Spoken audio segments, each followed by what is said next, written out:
Et le point de vue du jour nous est donné ce soir par Nicole Gage, avocate et ancien ministre. Vous l'avez invité, Jean-Jacques, pour parler d'humanitaire et parler des casques rouges. Alors on connaissait les casques bleus.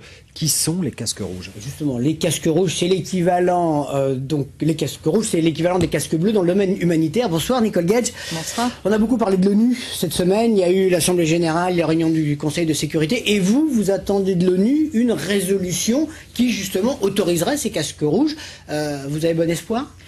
J'ai beaucoup d'espoir. En réalité, ce que je préconise, c'est qu'on puisse donner des frères humanitaires aux casques bleus, qu'on puisse créer une force de coordination 100% humanitaire qui permettrait d'optimiser l'organisation des secours à travers le monde, de mutualiser tous les moyens dont on dispose et à terme de sauver des vies en plus grand nombre. Alors vous avez lancé un appel sur un coup de gueule un peu ce livre, c'est en tout cas une alerte en disant il y a une urgence, mais l'urgence elle n'est pas dans l'argent, vous dites, c'est dans l'organisation. L'argent il y en a.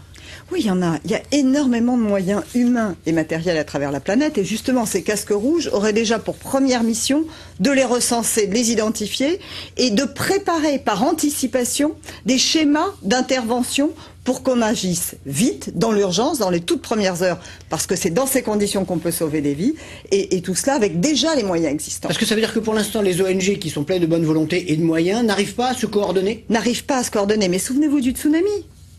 Souvenez-vous de ce scandale. À la fin, on a eu trop d'argent. Et encore aujourd'hui, on n'a pas utilisé tous les fonds qu'on a collectés.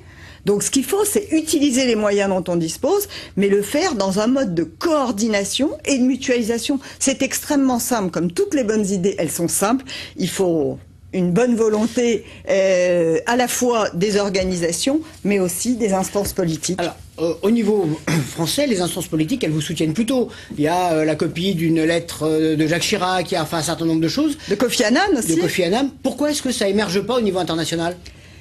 Parce que j'en ai bien conscience, les choses ne sont pas simples, qu'elles ne se font pas en quelques heures, ni en quelques jours, ni même en quelques années. Effectivement, je plaide pour ce projet depuis longtemps, mais je me dis que il est dans les tuyaux, si j'ose dire, depuis une dizaine d'années. Depuis une dizaine d'années. Mais ouais. Enfin, pour créer une force de l'ONU et pour sauver des vies par milliers, j'ai encore tout le temps, en tout cas, je m'y engage. Et d'où viennent les freins? Parce que c'est une structure neutre, internationale, permanente, démilitarisée. On voit pas quel est l'enjeu, là.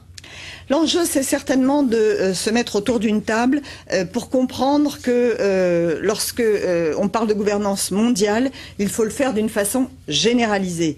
Aujourd'hui, pour moi, la moralisation de la gouvernance mondiale passe par l'idée de se préoccuper du sort des victimes, et notamment des victimes des catastrophes naturelles.